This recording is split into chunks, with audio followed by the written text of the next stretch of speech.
Yeah, I think he'll probably tell you the finish up. Let's see. I think that might have been him. I guess. I can see me if y'all can see me now. I do. I see you. I couldn't even see myself before. Yeah, we see you now. Okay. Let me get the PowerPoint up again.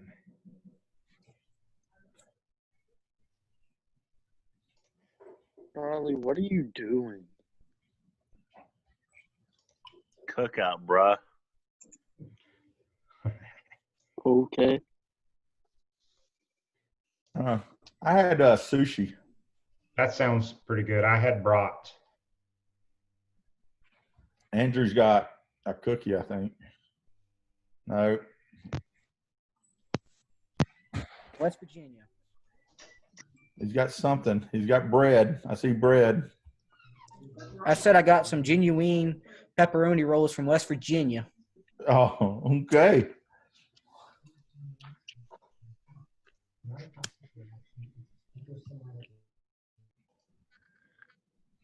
All right. Do y'all see section 4? We do. Okay. Do you still see me? I do. Okay.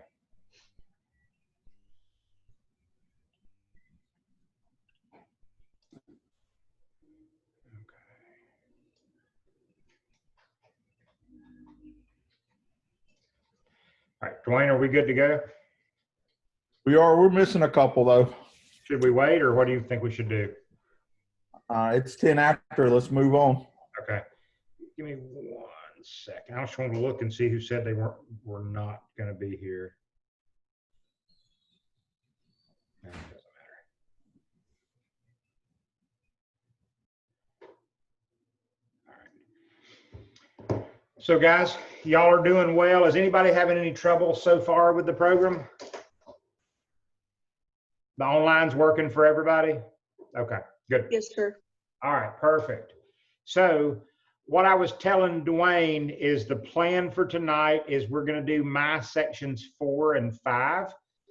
When we do, Lavi, where did we put the light last time? Do you remember? Yeah. Right where it is? Guys, wave at my pretty fiance up here. She's helping me with lighting.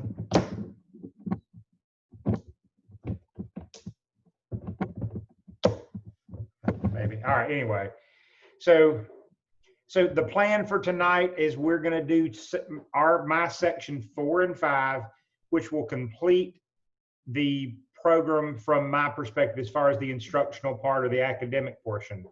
Then next week, the plan is that for you to have all of your homework done, all of the online stuff, and we're going to go over the online stuff, make sure you understand anything you missed, see if anything we need to cover, then give a written test review.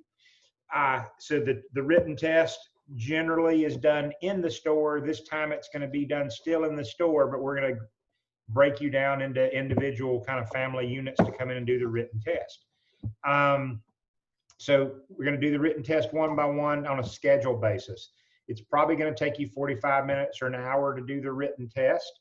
So just plan for that time. Lavi, wave at the group. Yeah. So anyway, so that's our plan. And then we're going to start working on the pool schedule.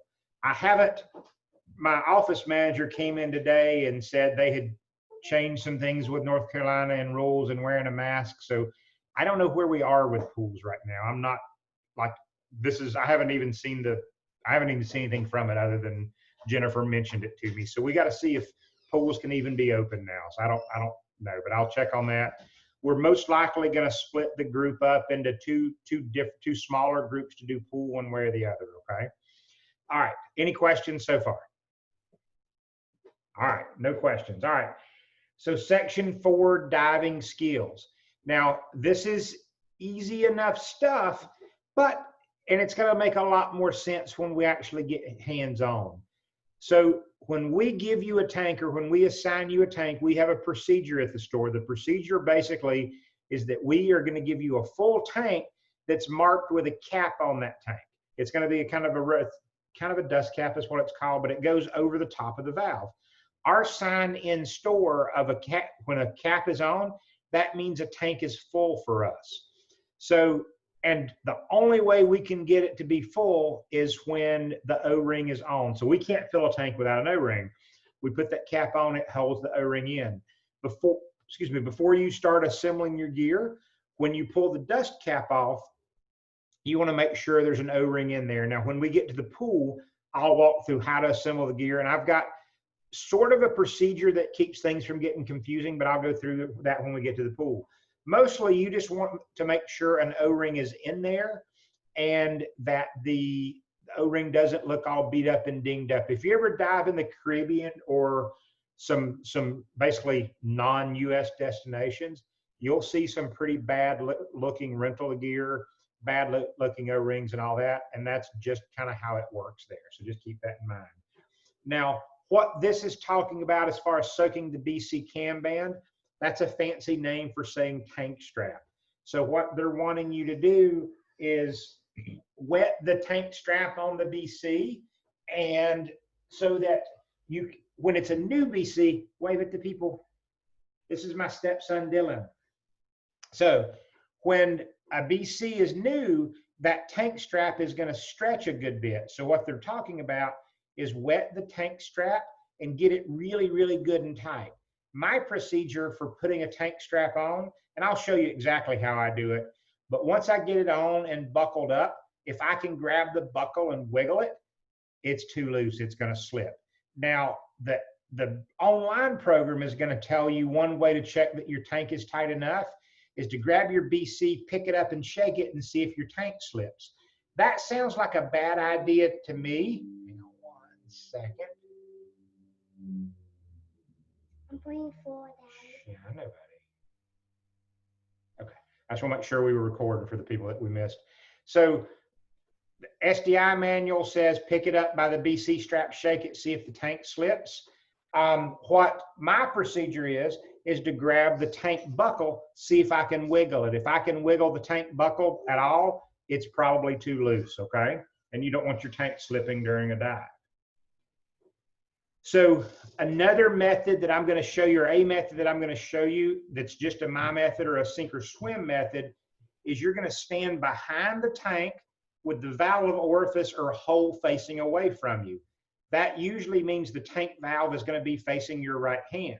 Now, so you stand behind the tank, hole facing away from you. Now, nothing comes between you and the tank as you're assembling your stuff. You're going to put your BC away so that the tank is up next to your knees, and the BC and all this is away from you, away from the tank. What will often happen with new divers and even some experienced divers that aren't paying attention is they'll get their tank facing one way, the BC facing the other way, and it doesn't all line up. Another way that you can look at it, and I don't like this phrase, but other stores have said air to hair is a way to do it, and that can help you as well. But really just stand with the tank up against you and nothing comes between you and the tank as you assemble.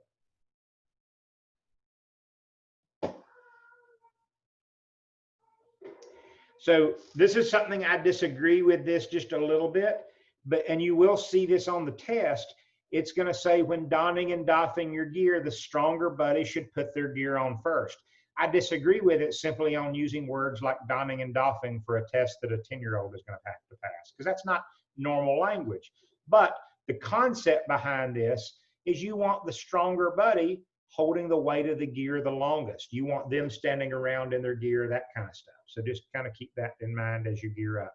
Diving is a buddy sport, and we want to take that buddy sport pretty seriously. We don't leave our buddy kind of hanging out to dry, so to say. So, all right. You also want to know how your gear works, how your buddy's gear work. And I know I harp on this a good bit, but I am a fan of owning your own gear because this is life support equipment. You need to know how your buddy's weight belt works and how your buddy's BC inflates and all the different features of his and yours. And it's hard to do in a BC that I just say, here, use this one for today. Now, as far as checklists for diving, I have multiple different checklists, and they're usually kind of an internal in my head checklist of things I run through. A very simple one that they're talking about is air on, BC inflated, computer activated and functioning.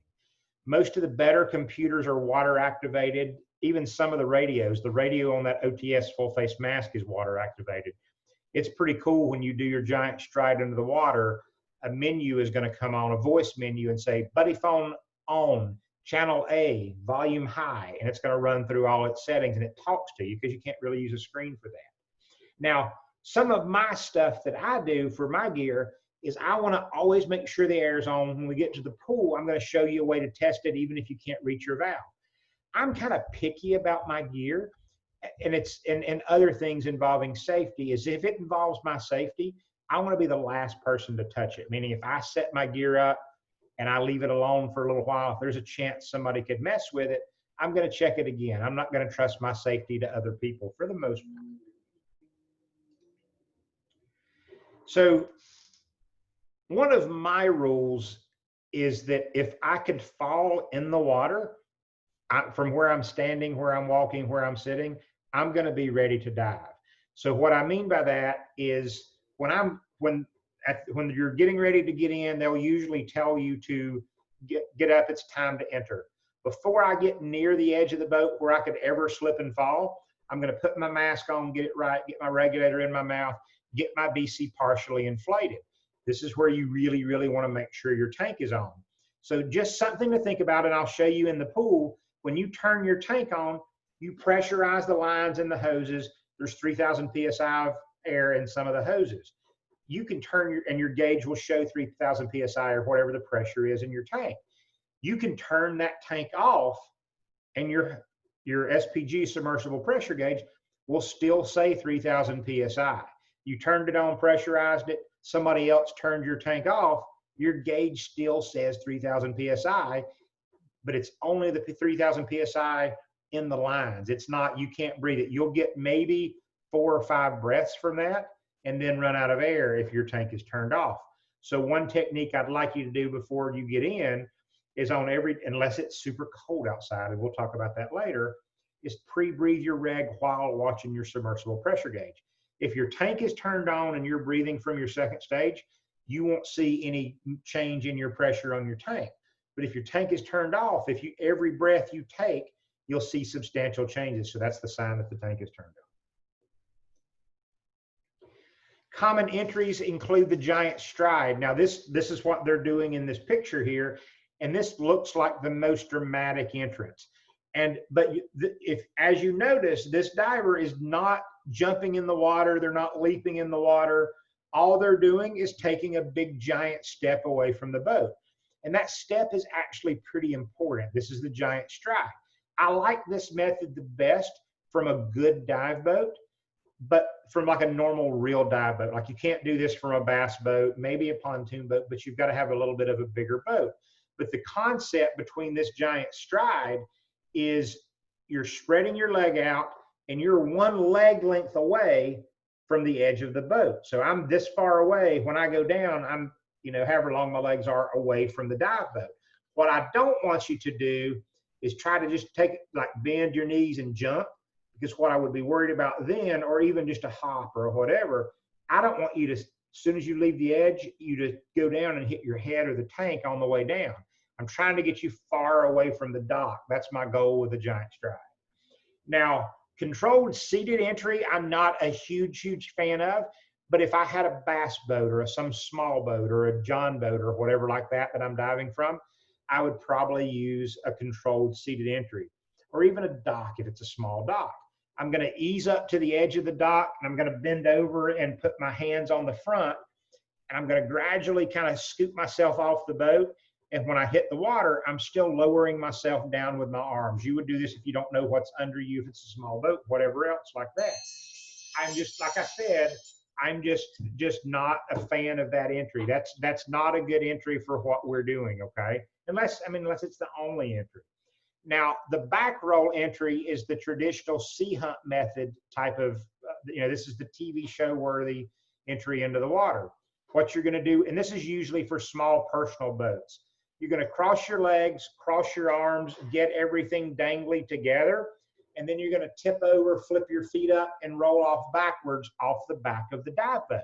Now, when you do this, you want to be sure to have everything dangly, because you don't want anything to catch on the way down and it become a bungee dive. I like this method of entry the least because for just a minute or two, you're disoriented because you hit the water upside down. So that's less than ideal, but it does work for small boats, and I do that occasionally.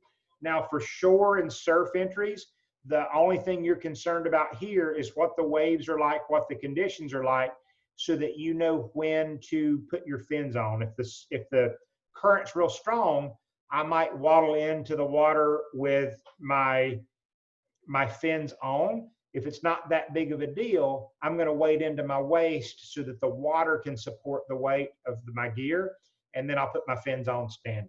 Now remember, once again, help your buddy all along the way. So when it comes test taking time and paperwork time, be sure and think things through as far as water entries and exits and things like this. And don't get mixed up, or don't let them mix you up, in the sense of a common exit is you exiting the water. An entry is actually you exiting the dive boat. So don't get confused by that. Just make sure you're answering the question that they're asking and intending for you to ask. So now, one thing that's really important with deep water ladder exits is that you hold on to the dive boat. So now if it's a big, real normal dive boat kind of thing, generally the method there is you swim up to the steps or swim up to the ladder, hold on to the ladder, take one fin off, hand it up to the crew, take the other fin off, hand it up to the crew, then climb the ladder. When you do this, don't let go of the dive boat, because if you let go of the dive boat, now you took your fins off, and it's going to be really hard to swim with all your gear on and no fins. It's going to be almost impossible to do. So just be aware of that. Now, a good day on the east coast of the US is going to be 2 to 3 foot seas. That means the waves are 2 to 3 foot tall. I want you to be aggressive about getting back on the dive boat. And what I mean by this is, a good day in the ocean is that the boat ladder's here, now it's 3 feet up there, okay? And when the waves come and go. So my preferred way to do it is I swim up to the dive boat, quickly grab a rung, and then get my knees, or at least one knee, on the bottom rung of that ladder. So if the waves cause the back of the boat to raise up, I'm riding the ladder instead of dangling like a trapeze from the back of the dive boat, okay? But be aggressive about getting back on the boat. Now, a small boat exit, you may have to do something different. You might have to take your weight belt off or your weight pouches out, hand it up. And if it's a very small boat without a good ladder, you might even take your BC off and hand it up and then jump in back to the boat. Once again, shore and surf is just kind of depends on the conditions. So where a lot of people mess up with dive gear, particularly with this assembly, is they'll try to force and remove things or take things apart when there's still pressure in the lines. That is going to pop a hose every time. Everything scuba, as far as valves, is going to be barely hand tight. If you're trying to disassemble your stuff and it feels too tight, it's probably that you've turned the tank off, but the lines are still pressurized and it's holding it together. So we're going to turn our tank off, push the purge button, and then it'll bleed the pressure down.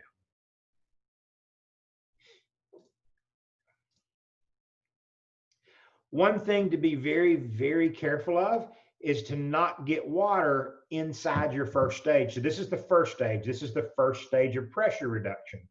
This is the part that hooks to your scuba tank too. When you're doing your dive, this dust cap right here is just dangling in the water. But right here is the entry of where the air goes in this regulator. There's a centered brass or bronze filter under there. 3 drops of salt water in this hole under here can degrade that regulator's performance by 30%. And that's a permanent degradation until this regulator's yearly service. So in other words, just don't get any water in there. So what I always do when I'm assembling my gear is I keep a towel or a t-shirt and I'll dry this off really, really well before putting it back together. So, excuse me for 1 second.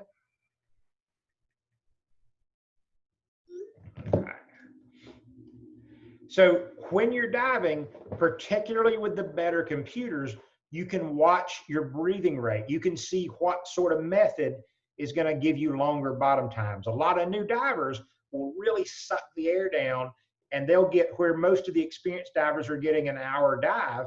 The new divers are getting 15-minute dives, 20-minute dives, that sort of thing. One solution to that a lot of divers do is they'll buy big steel heavy tanks to get more bottom time so they can stay down there with the rest of the divers. What I'd rather you do is get the right size tank for you, which is not necessarily a great big tank, but work on your breathing, and the better computers will actually show your SAC rate, which is your surface air consumption rate. And the reason I like to see that display is I can practice different ways of breathing and see what makes my air consumption go down the least. My method of breathing generally is where I'll take a deep breath and a slow, relaxed inhale, and then another. And that's basically my breathing pattern for the entire dive. What some divers get into is they're excited and they're new and all this, but they just get in and they're just breathing hard. Now, if you need to breathe hard, that's fine. Breathe as much as you need to. Don't try to get into tricky breathing patterns. Don't hold your breath. Don't skip breathe, anything like that, because eventually you're going to have to breathe even harder to make up for the air you didn't breathe. But just try to take deep, slow breaths. Now, at some point, one of the skills, we're going to do a lot of skills. I'm going to be demonstrating a skill, or Dwayne will demonstrate a skill, and then I'm going to ask you to perform it. So generally the hand signals for this, and I've got a quacker, so it'll sound like a duck, quack, quack, quack. And I'll say, stop, look at me, stop. And then I'll demonstrate a skill. So it might be mask clear, look up, push, blow the water out of your mask, all that kind of stuff. And we'll do that in hands-on. But I don't want anybody doing a skill until I ask you to. And I'll specifically say when it's your turn, I'll say, all right, you, after I demonstrate, I'll say, you, it's your turn. Now, if you don't want to do it or you're not comfortable, just shake your head no, and I'll skip you and we'll come back later. At some point, you'll need to do it. All right, so back on to clearing techniques. One of the skills we're going to do is we're going to do a swim where you're going to take 2 breaths from your snorkel, take your regulator, 2 breaths from your snorkel, take your snorkel out, put your regulator in, clear it, 2 breaths, and then back to your snorkel, 2, 2, 2, and you're going to swim the length of the pool all while just breathing from your back and forth. That's going to get you in practice. But with this blast technique that they're talking about, you've got to make sure the tip of the snorkel is above water. You're going to blow really hard into your snorkel, take an easy next breath, because it might be a damp, wet next breath, easy next breath, blow hard again, and then you should be able to breathe normally into your snorkel. Now, the displacement method to me doesn't really work all that well. In concept, what they're talking about is if you're at 10 or 15 feet underwater, like let's say you're breathing from your snorkel, you take a deep breath, swim to the bottom, swim to 15, 20 feet to look at something. At that 15 or 20 feet, you blow a little bubble of air into the snorkel. Then you kick hard off the bottom, kick up hard. As you ascend, that bubble of air that you just put into your snorkel is expanding on the way up. And by the time you get to the top, most of the water's gone. That's a cool concept. But what really happens when you do that is when you blow that little bubble of air into your snorkel, it runs right out of the top of the snorkel and nothing gets accomplished. So I would not worry about that particular technique. Now, one of the first skills we're going to do, or early in skills we're going to do, is practicing for regulator removal and replacement. So the skill is basically, I'm going to say quack, quack, quack. Where's the camera? Stop, look at me. And I'm going to take the regulator out of my mouth and point the mouthpiece down. Regulators are designed so that they need to be pointed down, not to free flow. When you point it up, it's going to blow bubbles like crazy. Now, the most important rule of scuba diving is to breathe continuously and to never hold your breath.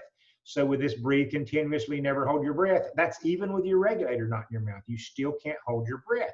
So I want to see a steady, small stream of bubbles coming out of your mouth when you're not, when you don't have a regulator in your mouth. So you don't need to blow it all out, but I just want to keep your airway open. So I want to see just a steady stream of bubbles coming out. Now, when it's time to put your regulator back in, so stop, look at me, put it back in. And then there's 2 ways to get the water out of your regulator. You can blow into it really hard, take an easy next breath because it'll be damp, blow into it hard again, all the water should be gone. Another way to do it is to use the purge button. Usually the entire front of your second stage regulator is the purge button. If you have time to think about it, you can put your tongue over the hole at the front of the regulator. All that's going to do is keep it from blowing any water back in your mouth or in your throat. But if you don't do that, that's okay too. Push the purge button. It should blow every bit of the water out of your regulator. All right. And that's easy enough. And we're going to practice all this really slow and easily. Now, also the plan with this program is I'm not going to do any bam, this is an emergency react. Let's see how you do it. Everything we do is going to be slow, well talked about ahead of time. It's not going to be a surprise. I'm going to demonstrate, and then I'm going to say when you're ready. So if you see a true looking emergency, it really is an emergency. It's most likely not going to happen, but I just want you to know I'm not going to pop anything surprise on you. Now, there's two methods of recovering your regulator. One is this, the sweep and the reach method.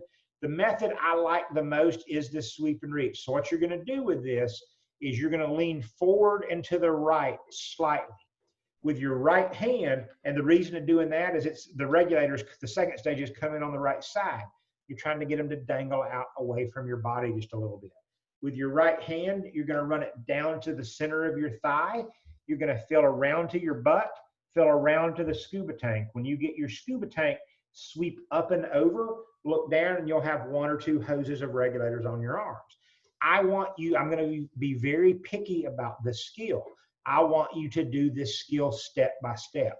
Sometimes divers will get in a hurry and they'll do it, but just do kind of the motions, and they'll miss the regulator about 60% of the time.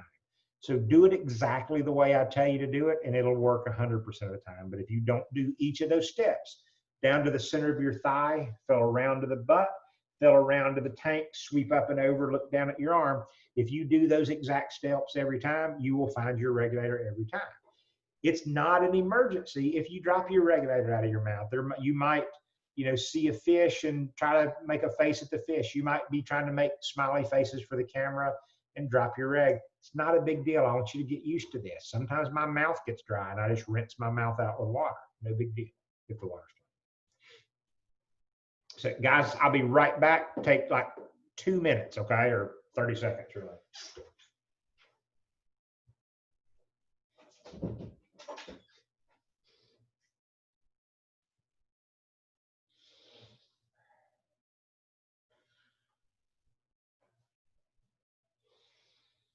So Dwayne, Yes. not the guy named Dwayne, but the other Dwayne. What? So my understanding is that he said that we need to be done with all the online lesson plans by next week. Is that a true statement? That is a true statement. Yes, that is a true statement. Sorry, That is a true statement. Can y'all hear me by chance? I hear you now. Yeah. Okay, yeah. I was vacuuming. I'm actually outside vacuuming my pool. Yeah. So yes, that is it. It's not bad. Understand.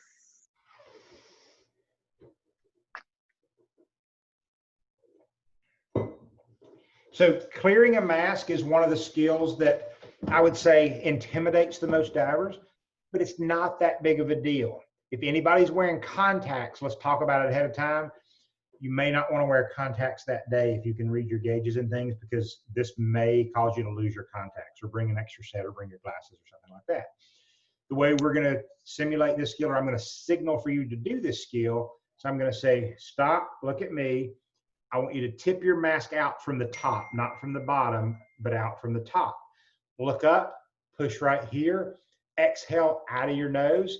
If you still got a little bit of water, take a breath through your mouth, exhale out of your nose again, and it should all be gone.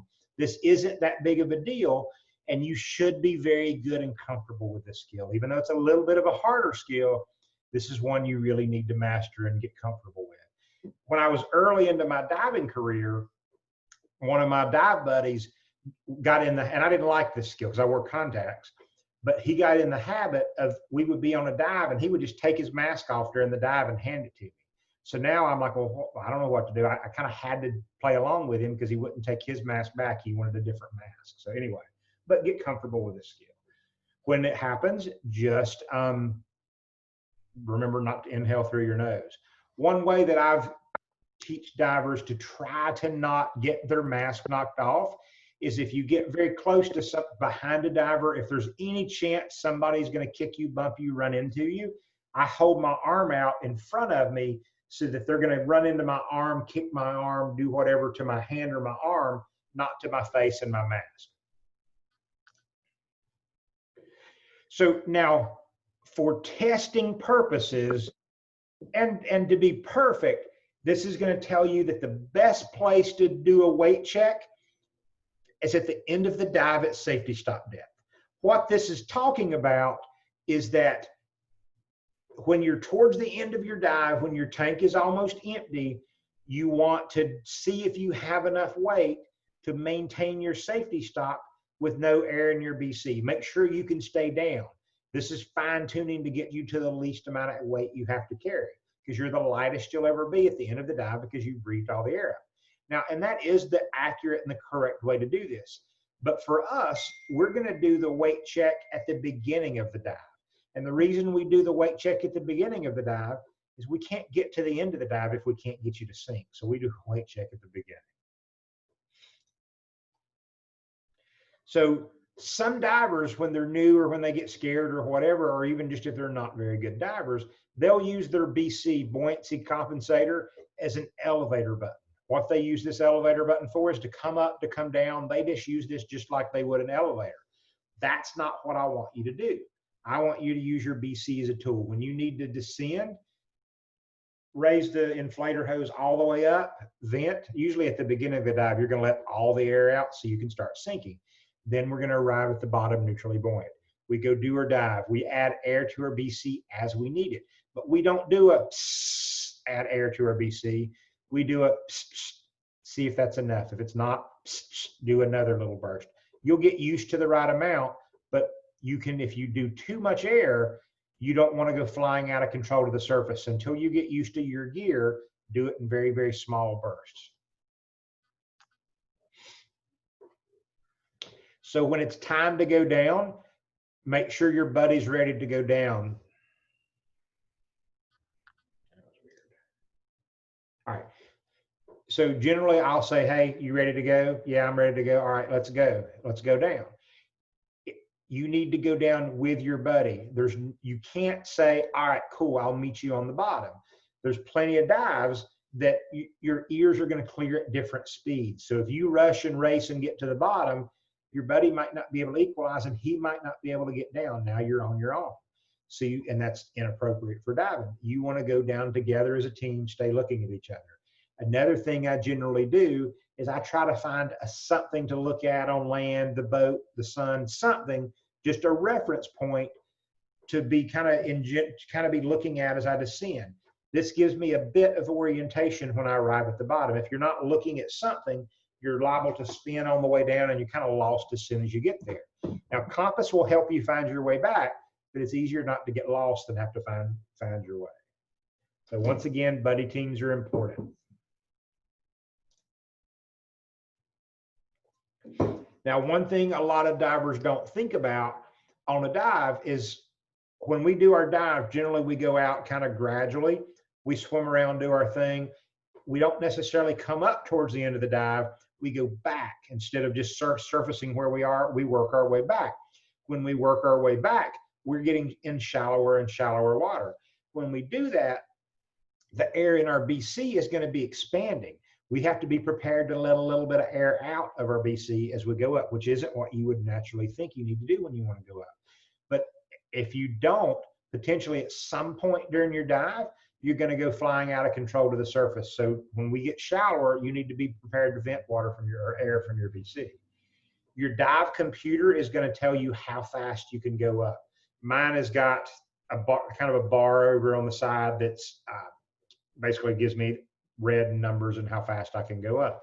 Some of the more inexpensive computers, they don't say anything until you're going too fast, and then all they say is slow, and they just blink slow at you. They're a little harder to work. I like a bar graph that gives me an ascent speed. Generally, the speed is 30 feet per minute is the fastest you want to go up. If you're really deep, sometimes you can come up 60 feet per minute. but 30 feet per minute is the general accepted rule for the most part of your dive. I never dive with a stopwatch and a tape measure, so I like the computer there as a reference. So if your buoyancy is under control, all you need to do to hover is stop swimming. So what a lot of inexperienced divers and even divers that have been diving for years will do is they get into this habit of where, and even when I was a newer diver, buoyancy control was one of my biggest concerns, and I wasn't that good at it, and I did this. So what I would do is I would always stay slightly negative, meaning I'm always sinking just a little bit, and then to because I felt more in control that way, and then to offset that slight constant sink, I constantly kicked and constantly worked towards kicking my way up. And that meant I didn't fly out of control to the surface, because that was one of my bigger fears early into diving. That's not the right way to do it, though, because you're constantly expending effort when really you should just be able to hover like a submarine. All right, and that takes some practice, and we'll work with you on that just a little bit. But if at any point during your dive you stop kicking, when you're in control, you don't sink, you don't float, you just stay there. So this is important. Almost every class, somebody's going to go drift up to the surface. And usually when this happens, the buddy doesn't even necessarily notice that the buddy, so let's say Rebecca and Alex are dive buddies. I'll notice that Alex floats to the surface and Rebecca didn't necessarily notice it. So I'm going to say, hey, and the signal for this is, where's your buddy? This is buddy. This is where's your buddy. And usually they look around, they never look up, but I stay on top. I'm aware of what happened. So just be aware of that. So if you're missing your buddy, also think up. They could have prevented that, though, by venting air from their VC. You want to do things before you have to do things instead of waiting until you're out of control. This will take a little bit of practice, though. Now, one thing new divers almost always get wrong is the kick. There's a kick called a bicycle kick, and this is, I guess this feels the most natural as a new diver, but the bicycle kick is basically you bend at your knees and you straighten your knees, and that's your kick. It's a very inefficient kick. It's not going to be very productive. You're not going to get very far, and you're going to get leg cramps from that kick. And it shows that you're not a very good diver. The right entry-level kick is called a flutter kick. With a flutter kick, you stretch your legs out straight and you do this. So really your thighs are what's doing the kick for you. And that's going to propel you pretty well. There are some advanced kicks like a frog kick and things when you get near the bottom, and we can show you that in the pool. But for the most part, I just want you doing a flutter kick. A flutter kick should be big, big kicks using your thighs for the most part. The better fins are going to make a big difference here. All right, let's see what happens with this.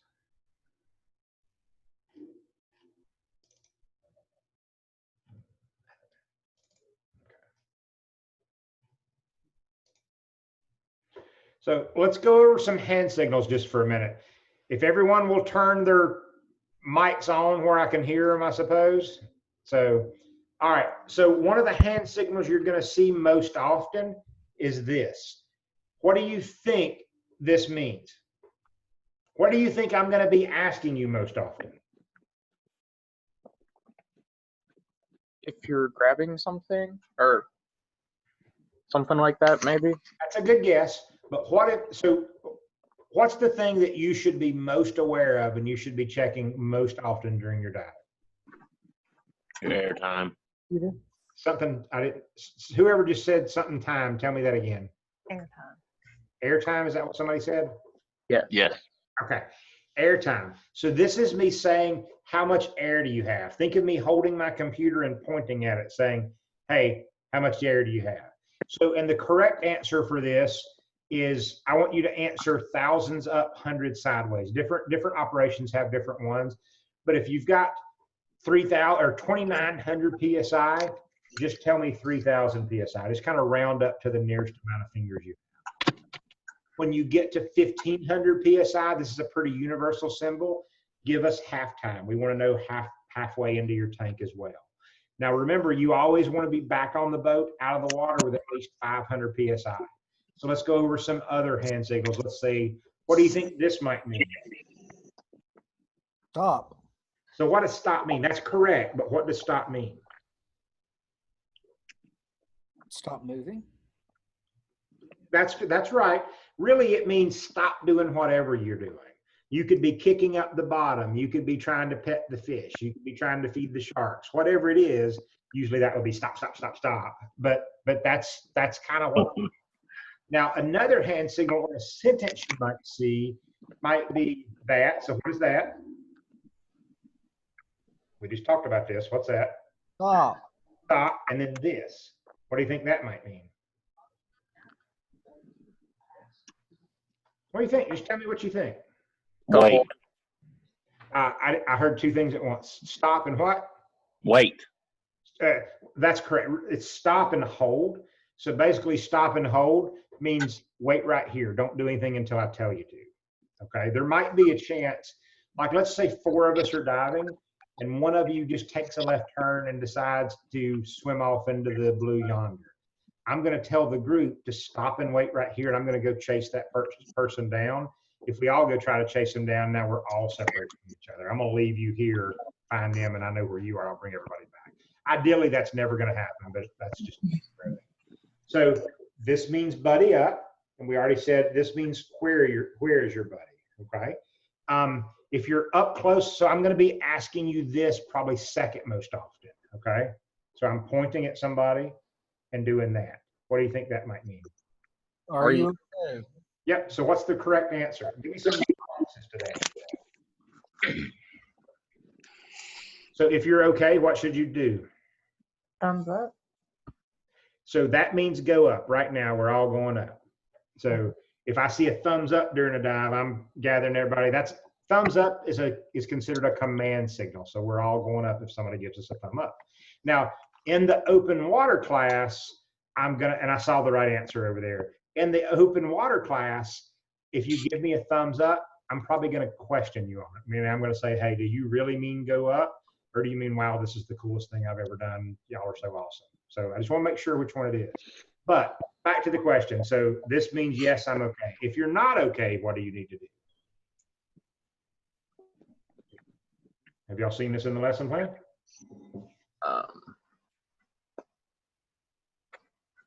It's this. I'm unsure or I have a problem. So usually it would be like, I have a problem, my mask is leaking, or I can't equalize my ears, or then you kind of point at whatever the issue is, okay? So I have a problem. What does this mean? I don't know if you can see me too much. What does that look like it means? I'm cold.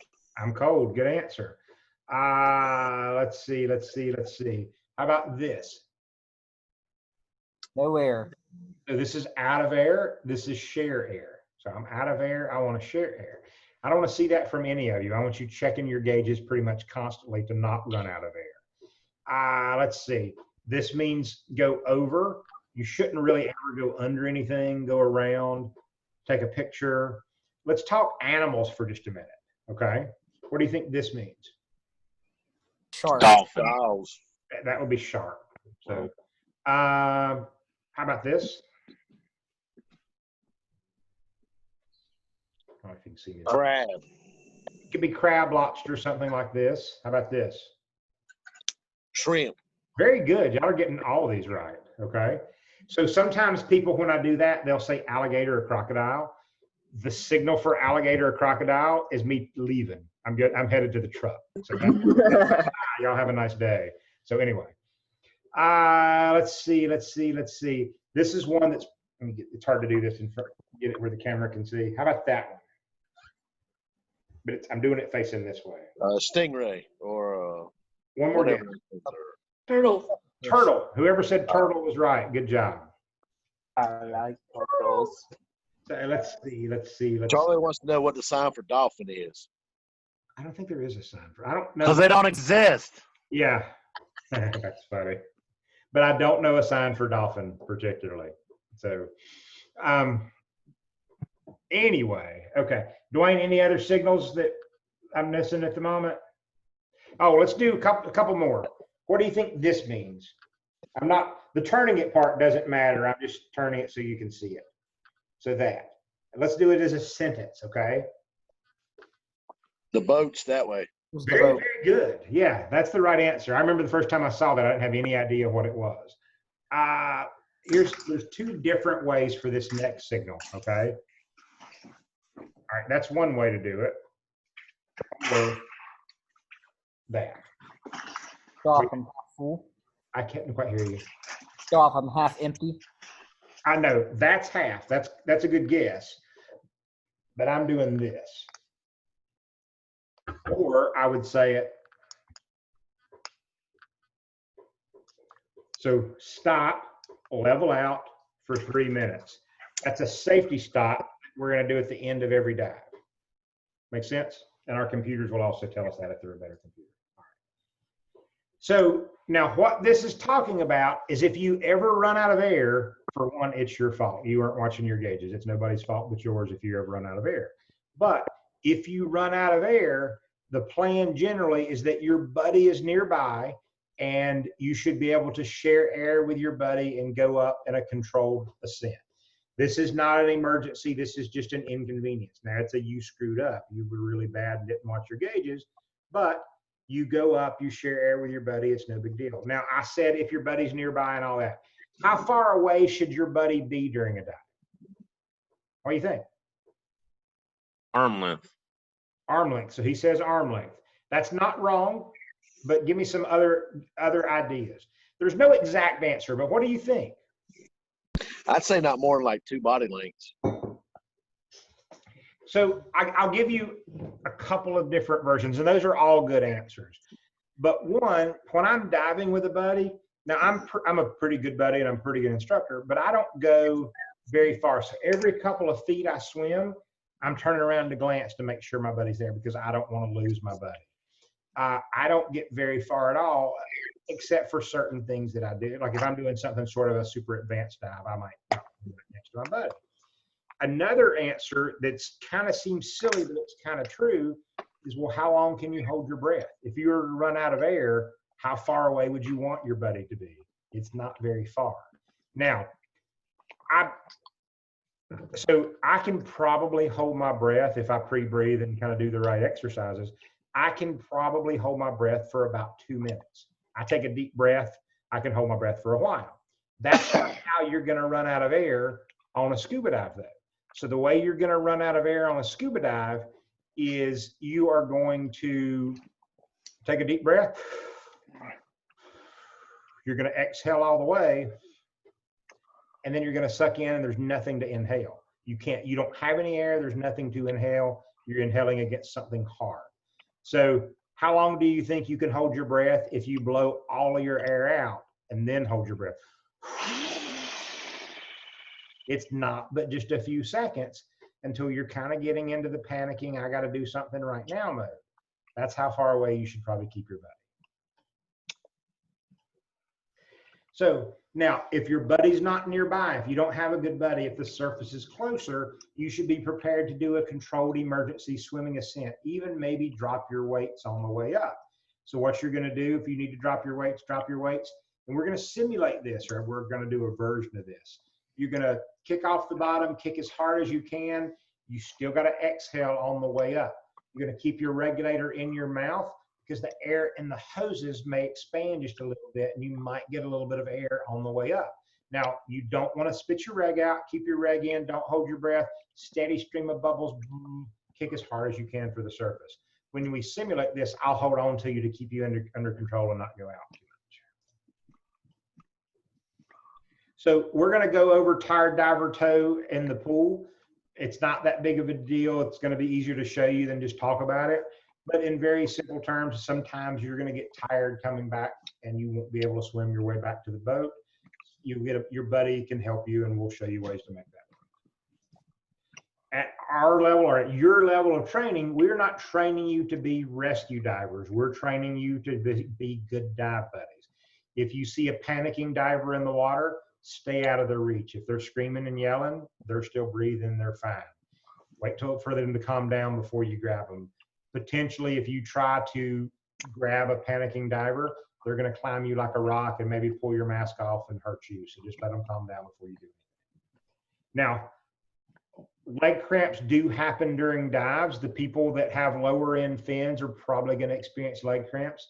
The way to get rid of that leg cramp is to grab your fin tip, pull it back, and stretch your muscles out. Okay, just be aware of that. It's not that big of a deal, but don't go out of control and banging into things when you do this. If you get a really bad cramp, you can do that to your buddy and point at your muscles that are cramping and do that, and maybe even get your buddy to rub the knot in your muscle. All right, any questions about that section? Y'all doing okay? All right, so it's 7:58. Let's come back at 8:05, guys. I'm gonna get the next slide show up, okay?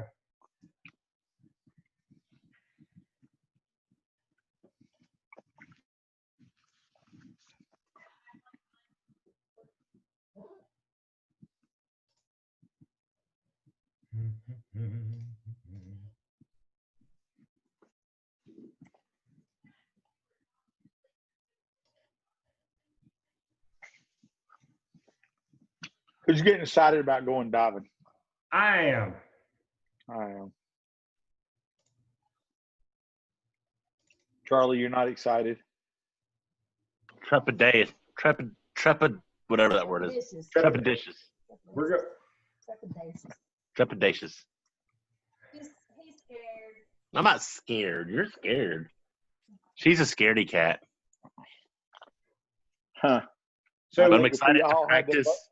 I think if we had to vote which one we think was going to be the scared one of the group. Yes, I don't think you would fare well on that one, Charlie. I'm not scared, bro. As long as I don't say dolphin. So that was kind of funny.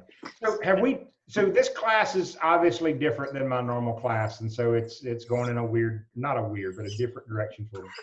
Have we talked about the accidents that I've had in my class among students and customers and stuff? No. For real? Okay. So if y'all don't need too much more of a break, I'm gonna carry on because I got the next slide show up. But let's talk about my accidents for a minute, okay? So amongst my customers, I have had, I think, only 2 injuries. I've been in business, I think, close to 15 years now, or somewhere around 15 years. And I've had 2 accidents and 2 injuries amongst my customers. Y'all have not heard this before, right? First time? Okay. So one of the accidents or injuries that I had amongst customers was when I was diving with a family. So it was like husband, father, wife, 2 or 3 kids. They were my dive students. We were diving actually at Lake Norman Quarry. And while we were diving, they brought some nieces and nephews and cousins and just people to watch them dive. While we were diving, one of the nieces and nephews that weren't my students, I didn't even know their names, tripped in the parking lot and had a pretty bad sprain in the ankle. And that was my first ever injury amongst customers. They weren't really my customers. I didn't even know their names. They were just there while we were diving. But that was, to some extent, an injury amongst customers. It had nothing to do with diving. The second injury was actually one of my active students in class right now. We went, let's say it's Sunday, we went to a pool on a Sunday. The following Sunday, we went back to the same pool, and this guy was wearing one glove on one of his hands. I said, hey, why? And we're in a swimming pool. I said, why are you wearing one glove? And he said, well, last week I broke my finger. And I said, well, how did you break your finger last week? You didn't even tell me you hurt yourself. And he said, well, when we went on the bathroom break, I picked the scuba tank up and sat it on my finger and broke my finger. So that's the only other injury I've had amongst customers in all my time of diving. And that really is the truth. So anyway, pretty safe, nothing to be nervous about. I'm not going to give you a hard time. We're going to do the skills, but I'm not going to pressure you. I'm not going to be mean about it. We just want you to do things well. There's very few things that will kind of get on our bad side. One is just getting out and leaving and doing something without telling us or notifying your buddy, just getting out of the water, because to us, that's an emergency. We've got a missing diver. You might have just gone to the bathroom, but as far as we're concerned, you're a missing diver. So that's a big deal. We want to treat even the pool dives like they're real dives. Another thing is flying out of control to the surface. We want you to do that right because you can get hurt even in the swimming pool. So we want you to think some problems through and be prepared before the problems ever become a problem. This is important, okay? So try to plan what problems could have come up. We do this, I do this for my students, for my customers and all that. Awareness is the most important factor in diver safety. My mind just went blank on what this is called. Hey, Dwayne, do you remember the theory of you don't know what you don't know? Something Kruger effect. I can't come up with the Dunning-Kruger effect, I think it's called. It's basically when you don't know what you're doing, you don't know what you don't know. You're not aware. And a lot of times new divers will become overconfident. They're like, oh, I'm a great diver. I can do this. But they just don't know enough to know they're not qualified to do that dive. And it could be current. It could be depth. It could be cold water. There's a lot of things that if you don't have experience in it, you might not be qualified with it. Right? And you probably shouldn't do it without someone there with you. I would say the best way to get good at diving is to get a diving mentor that is truly good at diving and it's going to be willing to help you. And I'm willing to be that mentor for all of you. Diving is hard enough that it takes a while to get used to diving, to get all the bugs and the kinks of your gear worked out and your technique and all that. I would like to be happy and be happy to dive with you. Let's see. Just take it kind of easy in diving. When you complete this certification, I'll be awarding you your open water scuba diver certification. There's some limits to that, but I would consider that scuba diving certification very similar to your learner's permit to drive. Meaning, all right, here's your learner's permit. It doesn't mean you're a great driver. It means hopefully now you're safe enough to go apply some of this stuff and learn how to drive. Same thing with diving. So back to this realistically evaluating your mental and physical abilities. You don't know what you don't know. Be aware of what's around you. Know where your buddies are, where people are. A lot of times divers will get it, even in the pool, and they're flailing and splashing and they're knocking their neighbor's mask off and hitting and kicking their buddies. It's not appropriate here sitting in a classroom. It's not appropriate in the pool. Be aware of yourself and what's going on. Properly maintaining your equipment. This is a big one. There was a study a while back, and I think it's like 35% of diving fatalities were linked to poor maintenance of equipment. And rental gear is always poorly maintained, but if it's your gear, you should keep up with it and keep it going better. One of the things Dwayne and I are working on is a maintenance agreement for a bunch of public safety teams to take the maintenance of the equipment off their hands to make it easy for them. Also, you need a computer to monitor your depth, time, and air pressure during a dive. You can't just go jump in the water and do a dive. You need to plan these dives, track these dives, and know what you're doing is safe, knowing you're not going too deep, staying down too long, all that sort of stuff. Always stay with your buddy. If your buddy wants to end the dive, your dive is over too. There's no saying, all right, cool, you got to go up. I'll meet you on the surface. Just swim back to shore, snorkel back to shore, dive back. I'll meet you when we get back. If y'all stay together. Now, there's nothing wrong with you getting your buddy back on the boat and then asking somebody else if you can buddy up with them if the buddy's not feeling good or whatever. But you want to make sure your buddy gets back on the boat safely. Any diver can call a dive at any time for any reason with no repercussions. Big deal. If a diver is not doing well today and he says, hey, something just doesn't feel right about this, I don't want to dive, respect that diver. Don't give him a hard time about it. This is, see, that just scared me. My light just fell down. Excuse me for 1 second. So I have a story on that one. Go for it. So me and Tori went down to Florida and we were diving the springs, and we had dove, I don't know, 2 springs the day before, and we were going to go hit Troy Springs where there's a Civil War ship under the water. And we got there and Tori was not feeling good. And so, that was an hour drive from where we were at. And you know what? We just said, okay. We didn't dive that spot and we moved on our merry way. So I'll just always remember that. I don't go down if you don't feel good. Yeah, that's so kind of my rule. It's kind of this way in life and diving too.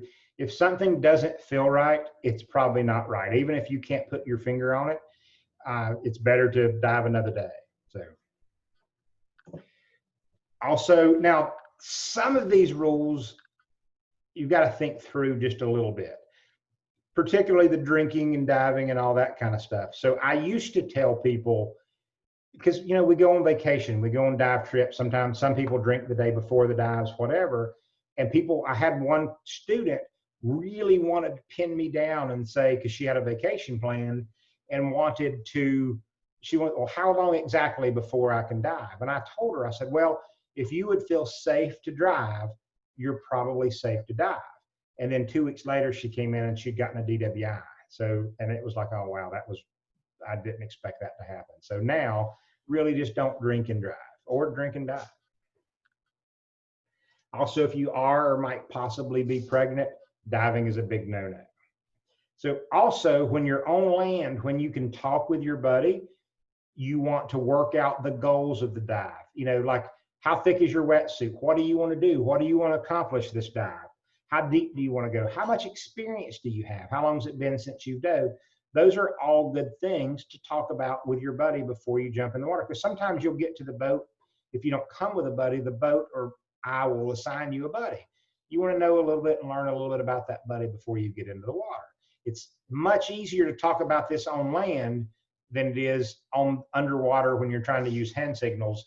If you want to see how deep you can go, one buddy doesn't want to get cold and the other one wants to see cool fish. Those are 3 different goals, and it's easier to talk about it ahead of time. All right.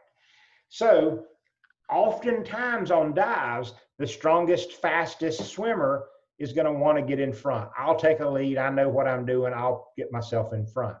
That's usually not what you want to do for a dive, because if you put the fastest swimmer in front, now everybody is going to have to race to keep up with that fastest swimmer.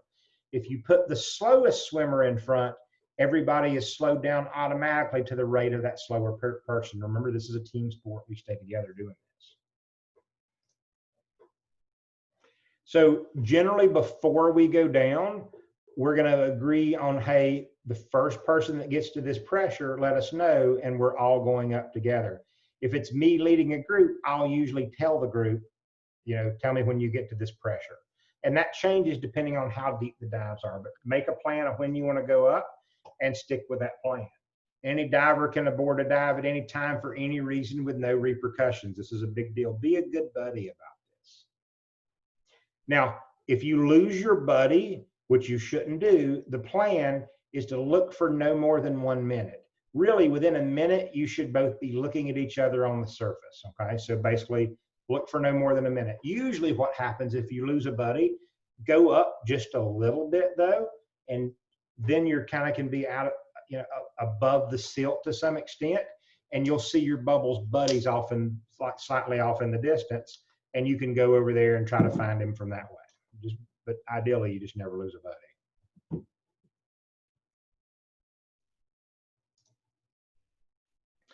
So for dive planning purposes, any dive made within 24 hours is a repetitive dive or a second dive. And what I mean by that is, if right now, if I haven't done any dives within 24 hours, this is dive number 1 when I do a dive. If I do another dive within 24 hours, that second dive is dive number 2. Now, why this is important is how long I can stay down.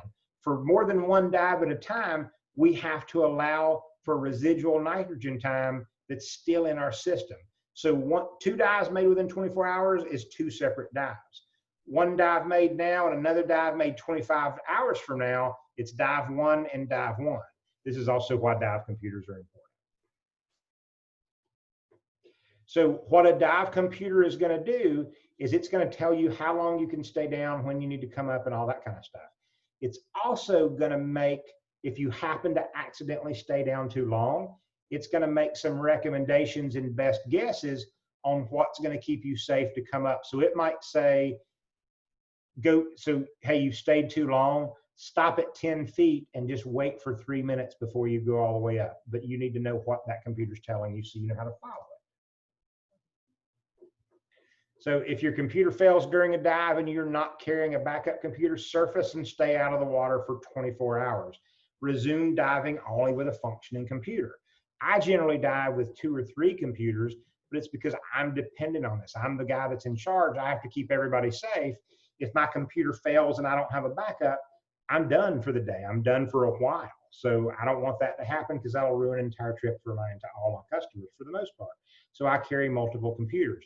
But you can't just go get a new computer on the boat at the store and jump in tomorrow with a new computer, because that new computer doesn't know what you've done. It knows that it was on the shelf yesterday.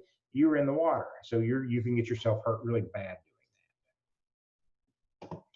So if at any reason during a dive you feel yourself getting kind of wound up, if you're getting tired, if you're breathing hard, stop, figure out why you're breathing hard, figure out what's going on, try to solve whatever it is that's causing you to run into these issues and fix it.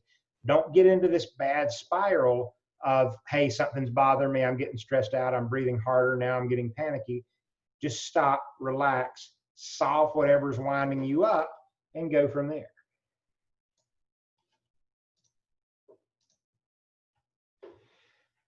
So what can happen to divers is something will happen. A mask will leak, a fin will fall off, and basically something was bad.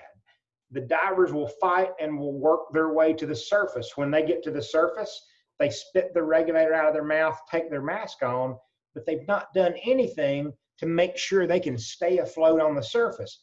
Now they start sinking, and they've taken the regulator out of their mouth, they don't have their mask on, and they still sink again.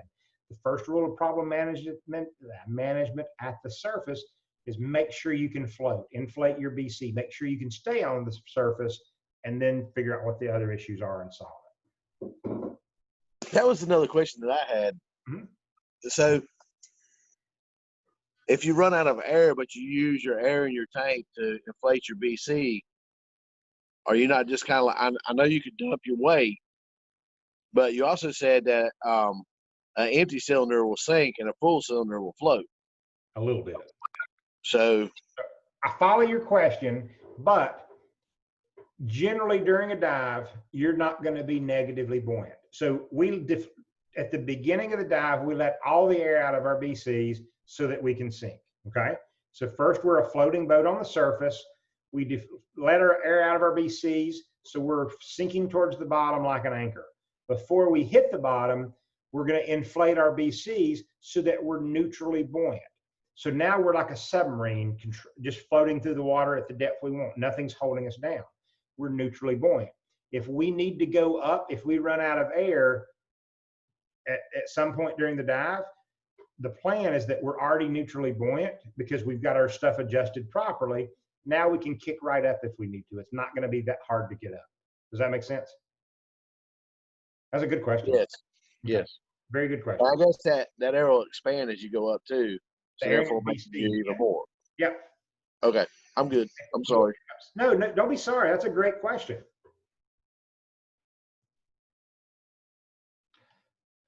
Oftentimes, divers will use reels and lines to find their way around underwater. Like at the quarry, there's ropes and strings running between the different dive sites. I never swim under one of these ropes and strings or anything because something can get entangled behind you. Now you can't see to get yourself free. One of my biggest fears in diving is entanglement. So I have been entangled. Because if you think of just going to the lake or river, you'll almost always see somebody's fishing rope or fishing line or an anchor rope or something that could tangle you up. And underwater, fishing line is really designed to be invisible to the fish. So and a diver can't see it very well either. It's easy to get tangled up in that stuff. I have been tangled up. I want to cut myself free. So I'd carry at least 2 or 3 knives. Well, at least 2. So if you cannot reunite with a missing buddy, get out of the water and call for help. Don't just go say, I'm going to look for them for the next hour. And it might be unproductive because you're not trained to search for a missing diver. Notify us, notify the staff or the operation, and they're going to get experienced rescue divers in looking for the person. And usually we can find them pretty quickly. We don't know it's a problem until somebody tells us it's a problem. So don't attempt to grab a panicking diver. Signs of panicking divers, you can usually tell they're non-responsive. They're just staring off into space. They've got wide eyes, jerky movements. You know what people look like when they're panicking, but they might just look calm, but they're just out of it. So don't attempt to rescue a panicking diver. There is a rescue diver class. That's a reasonably advanced class, so don't do that class yet. So before I did a lot of diving, I used to think there were two kinds of people when it came to boats. There were people immune to getting seasick and they could do boats all they wanted to. And they were people that were prone to get seasick and they should never get on boats. Now that I've done a lot of diving and a lot of dive boats, I realize that everybody can get seasick. It's not, nobody's exempt from it. It's just how hard the seas or how rough the seas have to be before they get sick. I actually am pretty prone to get seasick, so I have a system personally. One is that I get my gear assembled and ready before the boat ever leaves the dock. My BC, my tank, my regs, all that are set up. I don't get in my wetsuit or my dry suit. I just get my gear set up. What does it to me is if I look down and start working and fiddling with something, I'll get queasy on the boat, so I try not to do it. Also, I try before the boat ever leaves or before the boat anchors, but when it's about to anchor and stop, I try to get all my gear ready and I try to be the first off the boat because when I get seasick is when I'm sitting at anchor and just rocking on the boat back and forth. I also take usually transdermal scopolamine, which is the little motion sickness patch. And sometimes I'll take Phenergan or Zofran if those two don't work.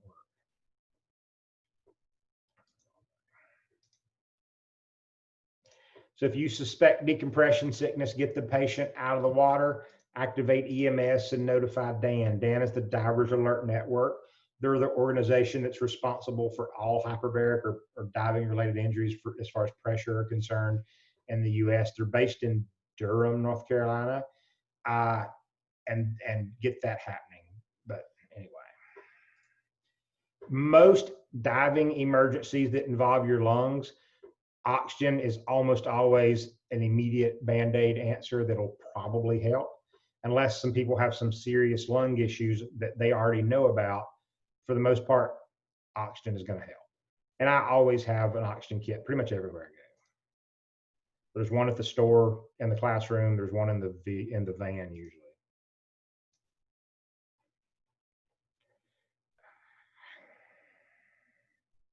So Dan does a couple of different programs.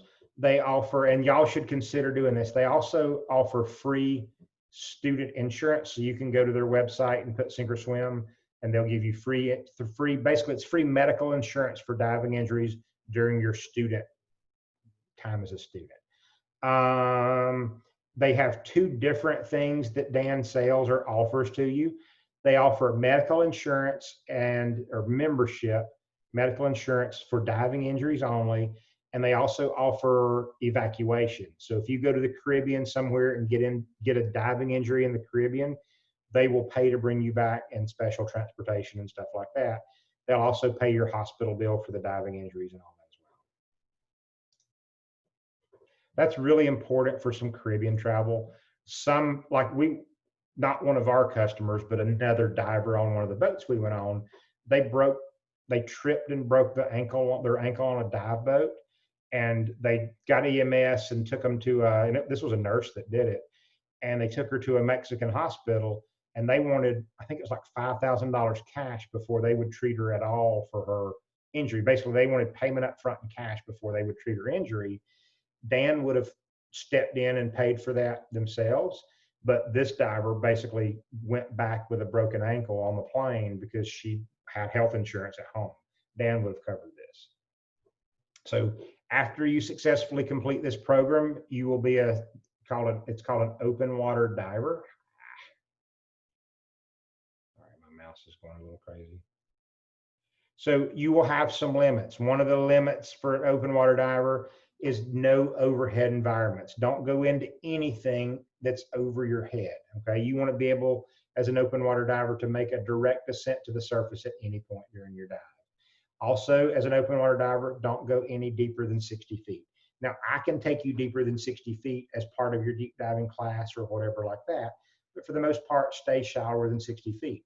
The reason for that 60-foot rule is to keep you safe from nitrogen narcosis. We want to keep you shallower than you'll experience that, where you could potentially make some poor decisions and get yourself hurt.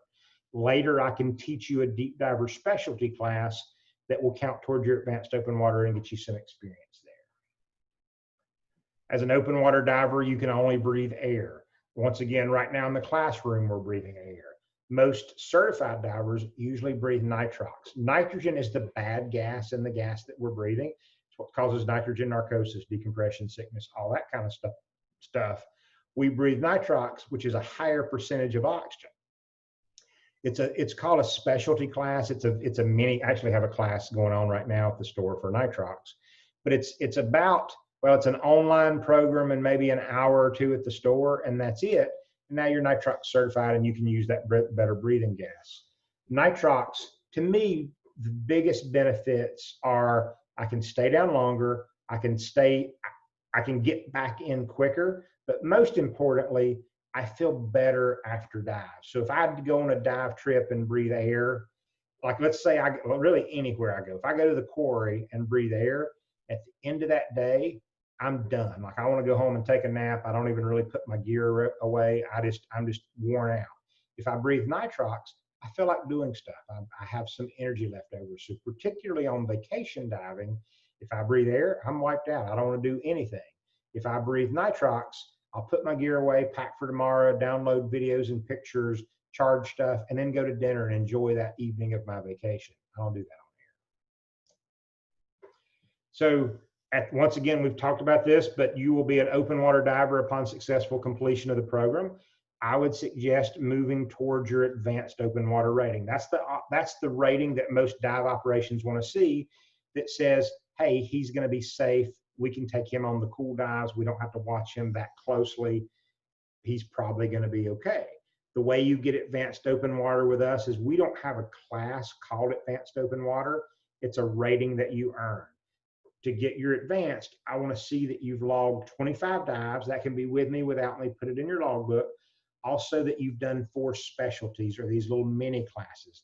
Nitrox is one of them. Deep diver is one of them. Navigation, night diver. There's a big long list of them. There's also some that you shouldn't take, but deep night navigation, nitrox, those are all good ones. I do a full face mask cert. I've got a full face mask. I think last Sunday I had one, and I've got some happening this coming Sunday as well. But anyway, you should get 4 of those, and then we award you your advanced card, and now it's official for you to go to 130 feet. Now, I don't often go to 130 feet, but I almost always go deeper than 60 feet. And so kind of my logic behind it is that dives 60 feet and shallower are kind of the beginner dives. So why does that matter? Well, it's the worst of the worst dives. It's kind of like taking a bunch of toddlers to an art museum. You're not going to take a bunch of toddlers that can't even walk straight to an art museum that has fragile, delicate art and things that are breakable. So, and what I mean by this is the shallow dives is always for the worst divers, because they're going to break things, mess it up, stir up the visibility and knock things over, and they're going to mess that up. The good dives are deeper than 60 feet. And it's not the depth that matters. It's that the bad divers can't go there. So those are like the protected sites, if that makes sense. So I don't know if y'all have started getting these yet, but I sent off a subscription to Scuba Diving Magazine for 30 days, or for, I think it's 6 months for everybody. The back page, or one of the back articles on that, talks about supporting your local dive shop. And here's all the reasons you should support your local dive shop. And I get where they're coming from with that to some extent, but I disagree as well. They say, well, you can't get air fills, you can't get whatever, you can't get this, you need to support your local dive shop. I think you should support your local dive shop if they earn your business. It's my goal as an owner of a dive shop or the president of a corporation to support. Basically, I want to treat you better than anybody else ever can. I want to treat you fairly and honestly and give you the best prices, so that you never want to dive with anybody else, because you know I'm going to take good care of you. And kind of the model, or the way dive shops normally work, is they're usually more expensive than online shopping, but it's a dive shop. So you can try things on, but they're going to cost more. My plan and my business model is not that. I'm going to always be the cheapest price for most everything. And I'm going to be the best price, and I'm going to give you good advice, and I'm going to take care of you and give you just I'm going to earn your business, and I'm going to keep your business. So give me a chance there. but I will price match if it's something I can carry and do. Also, you can't buy air fills online. All right, so any questions, guys? Y'all feel good with things so far? Okay. So the plan from here is I'm going to schedule a meeting for next Wednesday at 7 again. Next Wednesday, I want you to have all of your online assignments completed. We're going to go over those before class starts. I'm going to have a good idea of what the group as a whole has been struggling with. We're going to go over those high points. And if you have any questions or there's something that you're not quite getting, I want to talk about that with you. I also want to go over the final exam. I'm going to do just basically an exam review. And then after that, I want you to, as a family unit, I want you calling me or emailing me, and let's schedule a time for you to come in and take your final written exam in the store. I don't want all of you coming at once, though. We're trying to maintain this social distancing stuff too, okay? Other than that, and then we're going to work on pool scheduling. I haven't watched the governor's speech from North Carolina yet, but I don't know if any pools can be open right now. So I gotta figure out the pool stuff just a little bit. So, Dwayne, you got anything to add? No, pretty excited. I'm ready to go diving with Charlie. I am. We're going diving Sunday. So That is true. yeah. So if y'all, I'm here for you guys. I've really enjoyed this group. It's time to go diving and have fun with us now. So all your orders and stuff, I'm expecting them to start arriving sometime soon. So I'll send you a message individually when like your entire order's in, but it should start coming in any day. So Brent, when do we need to schedule time to come in there and get fitted for all the gear that we need and this, that, and other? I guess my question goes to, I understand we're going to be doing the test as a family unit and all that stuff. Would we get fitted for that stuff if we haven't already at that time as well? Do we need to schedule another time for that? So are you just kind of fill me in there? okay? Are you talking about the stuff that comes with the program, or the rental gear, or the stuff you want to purchase? Get me on board with what you're talking about. All right. So the conversation you and I had in the shop here the other week, when we talked about dive gear that comes with the program, and then some personalizing some of the gear that we might want to upgrade or whatever. So we talked about getting fitted for that and looking at that equipment and whatnot there. So we had talked at that point in time that it would be good to schedule a time to come in and to kind of go through all that. Right, I got you. So we can do that all at the same time, but the exam is going to take probably an hour or two.